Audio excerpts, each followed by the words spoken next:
ህልሜን እኮ ነው እየኖርኩ ያለሁት ህልሜ በቃ ማለት እኔ በቃ ገና ከልጅነቴ እኮ ነው ሌሎች ተማሪዎች ምን መሆን ትፈልጋላችሁ ሲባሉ እሱ ዶክተር ኢንጂነር ነው ሲሉ እኔ የእርሶ ረዳት ነበር መሆን የምፈልገው ምን ነው የት ነው መጸዳጃ ቤት እኮ መጸዳጃ ቤት ሊሎታ ዝም ብሎ ማይቀመጡ ሲሆን ጥርቅ ምናምን እንዳለ ይጣብቁኝ መጣው ነው አይብሎታለሁ አሁን ሄደው መግባት ይችላሉ ጋሽዬ ውስጥ ሲሄድ የሆነ ሰውዬ ሰው አላለም ጆሮን ያስወጣው እንደዛ ከዘመን ማጸዳውት ግን ዝም ብሎ ያንጠባጠበው ምናምን እሱ ይሉና ይቀመጡበት በቃ ጋሽዬ በቃ ይቆዩ የፈለጉት ስልኮትንም ያያዙ ወይ የኛ ድርጅት ከአንድ የቻይና ግዙፍ ካምፓኒ ጋር የሥራ ውል ስምምነት አስሯል ያ ስራው ደግሞ እዛው የቻይና ዋና ከተማ ባንኮክ ላይ ነው እናከናውነውና አቋራጭ አትበልስ ይባክ የቻይና ዋና ከተማ ቤጂንግ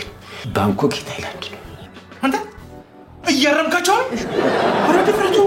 እኔ ባልሰማሽ አንተ ደፋር ነህ እሺ አንተ እሳቸውን አረምካቸው አይ እያይሰማህ አይደል አይ ካስፈለገ ጉግል ማድረግ ይቻላል እኮ ጉግል ከሳቸው ይበልጣል